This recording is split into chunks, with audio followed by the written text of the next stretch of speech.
So আপনি যদি bitcoin বা গোল্ডে ট্রেড করে থাকেন তাহলে আজকের এই ভিডিওটা আপনার জন্য অনেক অনেক ইনফরমেটিভ একটা ভিডিও।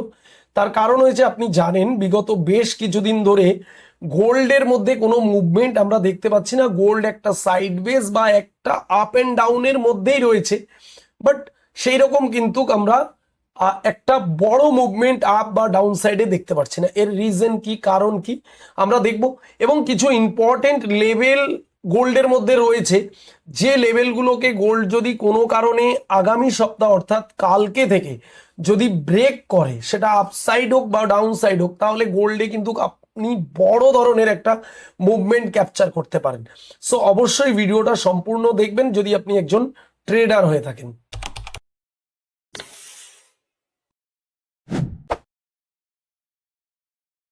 নমস্কার বন্ধুরা, আমি রাজীব। ক্রিপ্টোবাজার আমাদের চ্যানেলের নাম। আপনি যদি আমাদের চ্যানেলে ফার্স্ট টাইম ভিজিট করে থাকেন তাহলে অতি অবশ্যই বলবো চ্যানেলটিকে সাবস্ক্রাইব করে রাখুন, পাশের বেল আইকন প্রেস করে রাখুন। সো আমরা চলে এলাম গোল্ডের ডে টাইম ফ্রেম চার্টে। যদি আপনারা একটু ভালো করে গোল্ডের চার্টটাকে দেখেন তাহলে দেখবেন গোল্ড অনেক দিন ধরে কিন্তু একটা বড় র্যালি দিয়েছিল।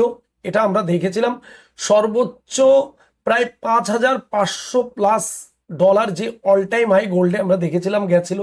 তারপরে সেখান থেকে গোল্ড কিন্তু একটা ড্রপ দিয়েছিল, তারপরে সেখান থেকে একটা বড় পুলব্যাক আসে, তারপরে ফাইনালি গোল্ড আবার একটি নতুন লো লাগায়। এভাবে কিন্তু গোল্ড ধীরে ধীরে ধীরে ধীরে কিন্তু নিচের দিকে চলে এলো। ইভেন এই মুহূর্তে গোল্ডের প্রাইস কিন্তু $4,050 আশপাশে ট্রেড করছে। তো এটা আপনাদের দেখানোর কারণ হয়েছে এই জন্যই যে আপনি যখনই ট্রেডিং স্টার্ট করবেন বা ট্রেড করছেন গোল্ডে বা বিটকয়েনে, তখন আপনার মার্কেট স্ট্রাকচার সম্বন্ধে কিন্তু ধারণা থাকা চাই। মার্কেটের স্ট্রাকচারটাকে যদি আপনি ভালো করে না বোঝেন তাহলে কিন্তু আপনি ট্রেড বেশি সময় করতে পারবেন না, সার্ভাইভ করতে পারবেন না, বারবার আপনার কিন্তু লস হবে। তো এখন আমরা গোল্ডের স্ট্রাকচারটা কি দেখছি, আমরা গোল্ডের স্ট্রাকচার প্রথমে যদি দেখি, আমরা প্রিভিয়াসে বেশ কিছুদিন ধরে দেখেছি এখানে গোল্ডের যে স্ট্রাকচার ছিল সেটা কিন্তু একটা আপ ট্রেন্ড ছিল। বাট এখন যদি আমরা দেখি সেটা কিন্তু আপ ট্রেন্ডে নেই, সেটা ডাউন ট্রেন্ডে কনভার্ট হয়ে গেছে। প্রথমে একটা লো লাগালো, তারপরে পুল ব্যাক এলো, তারপরে আবার সেকেন্ড লো, আবার পুল ব্যাক, এইভাবে ধীরে ধীরে দেখুন গোল্ড কিন্তু ডে বাই ডে নিচে আসছে।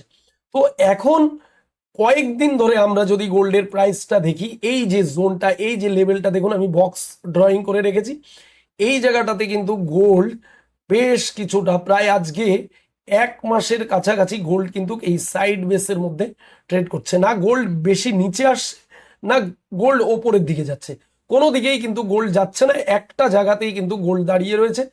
একটা অস্থির পরিবেশ গোল্ড কিন্তু তৈরি করে রেখেছে। তো যারা একটু পজিশনাল ট্রেড করেন বা যারা একটু সুইং করেন তাদের কিন্তু গোল্ডে ট্রেড করা খুবই মুশকিল হয়ে যাচ্ছে, রাইট? আর যারা স্ক্যাল্পিং করেন তারা মোটামুটি একটু আদ্রু করতে পারছেন, বাট পজিশনালরা একদম ট্রেড করতে পারছেন না। কিন্তু এখানে একটা প্রশ্ন, যে গোল্ড যেখানে দাঁড়িয়ে রয়েছে এখানে কিন্তু গোল্ড বেশি সময় দাঁড়িয়ে থাকবে না, এখান থেকে একটা বড় ব্রেকআউট বা ব্রেকডাউন আসতে পারে। কিন্তু কোন দিকে ব্রেকআউট ব্রেকডাউন আসতে পারে এটাই হয়েছে সমস্যা। আর এটাই কিন্তু আপনারও প্রশ্ন যে কোন দিকে ব্রেকআউট আসতে পারে। আগামীকাল ফরেক্স মার্কেট ওপেন হচ্ছে এবং ফরেক্স ওপেনের সাথে সাথে আমরা দেখব যে মার্কেটের বিহেভিয়ার কি, মার্কেট কিরকম ধরনের রিয়াকশন দেখাচ্ছে, আপসাইড না ডাউন সাইডে। তো দেখুন গোল্ডের ওপরে আমরা একটা লাইন, ট্রেন্ড লাইন ড্রয়িং করে রেখেছি, এই যে সাদা রঙের দেখতে পাচ্ছেন, বেসিক্যালি এটা কিন্তু একটা রেজিস্ট্যান্স। তার কারণ এখানেই মার্কেট বারবার, এই যে এখানে বারবার টাচ করছে, করে করেই কিন্তু মার্কেট নিচের দিকে চলে আসছে। এই লেভেলটাকে কিন্তু গোল্ড ব্রেক করতে পারছে না, ভাঙতে পারছে না, অর্থাৎ রেজিস্ট্যান্সকে ব্রেক করে গোল্ড ওপরে যেতে পারছে না।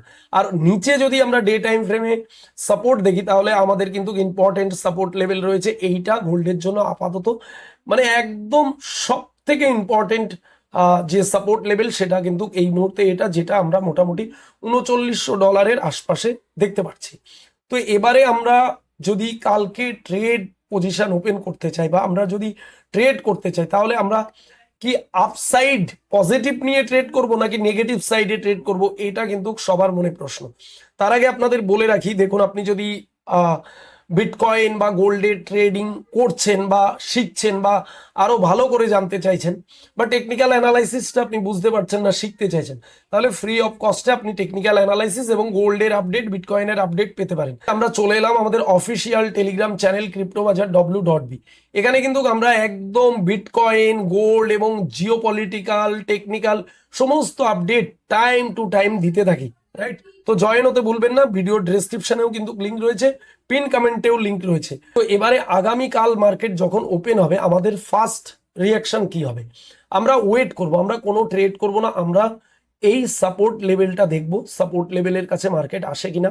সাপোর্ট লেভেলের কাছে যদি মার্কেট আসে, তাহলে আমরা এখানে জানি যে সাপোর্ট মানে ডিমান্ড, এখানে কিন্তু আমরা একটা বাইং এর চেষ্টা করব, রাইট? তো এখান থেকে বাইং করলে মার্কেট কিন্তু ওপরের দিকে যদি যায়, আমরা এখানে একটা ছোট প্রফিট করতে পারি। আমাদের নিচে একটা এসএল রাখতে হবে, রাইট? আর যদি মার্কেট নিচে না আসে, ওপরে যায়, তাহলে এই যে বক্সের এই লেভেলটা রয়েছে, এই লেভেলের কাছে যদি মার্কেট আসে, তাহলে কিন্তু আমরা ওখানে সেল পজিশন নিয়ে, সেল চিন্তাধারা নিয়ে কিন্তু আমরা এখানে ট্রেড, অর্থাৎ এইটাকে রেজিস্ট্যান্স হিসেবে আমরা এখানে সেল করব এবং এখানে ছোট একটা আমরা কিন্তু যে স্টপ লস ওপরে দেব, যদি কোনো কারণে ব্রেকআউট হয়ে যায়, যাতে বড় ধরনের লস না হয়। লেভেল রয়েছে, সেটা যদি গোল্ড ব্রেক করে, তাহলে কিন্তু আমরা গোল্ডকে আগামী দিন বেশ কিছুটা নিচে আসতে দেখতে পেতে পারি। ধরুন এর পরের যে লেভেল রয়েছে, মোটামুটি প্রতিটা 3700 লেভেল রয়েছে, তারপরে লেভেল রয়েছে 3600, 3500, এইভাবে পরপর কিন্তু গোল্ড ধীরে ধীরে কিন্তু নিচের দিকে আসতে পারে, যদি এই ইম্পর্টেন্ট সাপোর্ট লেভেলটাকে ব্রেক করে। আর যেহেতু ডাউন ট্রেন্ড, এই মুহূর্তে গোল্ড অনেক দিন ধরে ডাউনে আসছে, তো এখান থেকে গোল্ডের মধ্যে কিন্তু একটা আপসাইডেও মুভমেন্ট আসতে পারে। কিন্তু আপসাইডে আমরা ততক্ষণ ট্রেড করব না, যতক্ষণ 42-এর লেভেলকে গোল্ড ব্রেক করে দেয়। ব্রেক করে দিয়ে যদি ওপরে প্রাইস সাস্টেন করে, অর্থাৎ এখান থেকে ওপরে গিয়ে 4200 লেভেলকে ব্রেক করে প্রাইস যদি ওপরে সাস্টেন করে যায়, তাহলে আমরা আপসাইড নিয়ে কাজ করতে পারি। তার আগে কিন্তু আমরা কোনোভাবেই আপসাইডে চিন্তাধারা নিয়ে কাজ করতে পারি না, রাইট? তো এখন এই মুহূর্তে যেটা আপনাদের গোল্ডে আমি পুরোপুরি পরিষ্কার আপডেট দিলাম, সেটা হলো আপনারা না আপসাইডের দিকে গিয়ে আপনারা ট্রেড করতে পারেন, না ডাউন সাইডে। গোল্ড সম্পূর্ণ একটা সাইড বেসের মধ্যে রয়েছে, আপনি ছোট রিস্ক নিয়ে কাজ করতে পারেন সাইড বেসের মধ্যে। এই বক্সের নিচে আসলে আপনি বাই করতে পারেন, ওপরে গেলে আপনি সেল করতে পারেন।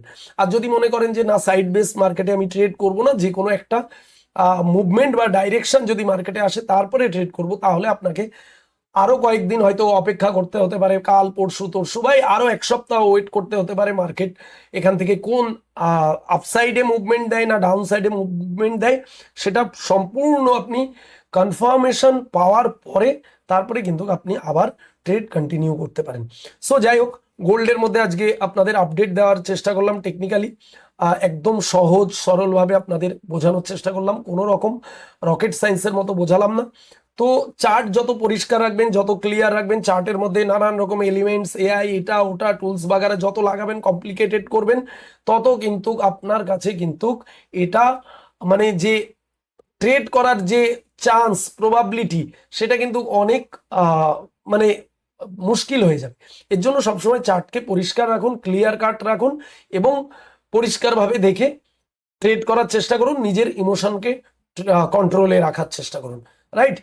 তো অবশ্যই মনে রাখবেন, এই ভিডিওটা জাস্ট কিন্তু এডুকেশন পারপাস, কোনো রকম ফাইন্যান্সিয়াল অ্যাডভাইস নয়। ট্রেডিং করা কিন্তু অনেক রিস্কি, এটা আপনারা সবাই জানেন। ট্রেডিং জাস্ট একটা প্রবাবিলিটি, প্রেডিকশন নয়। এটা মনে রেখেই আপনাকে ট্রেড করতে হবে। তার কারণ হচ্ছে লস হলেও আপনার হবে, প্রফিট হলেও আপনার হবে। সো যাই হোক, আজকের ভিডিও যদি আপনার কাছে এতটুকু ইনফরমেটিভ মনে হয়, তাহলে অতি অবশ্যই ভিডিওতে একটি লাইক করবেন। চ্যানেলে নতুন হলে অবশ্যই চ্যানেলটিকে সাবস্ক্রাইব করে রাখবেন, পাশের বেল আইকন প্রেস করতে কিন্তু ভুলবেন না। সো দেখা হবে নেক্সট ভিডিওতে, সবাই ভালো থাকবেন।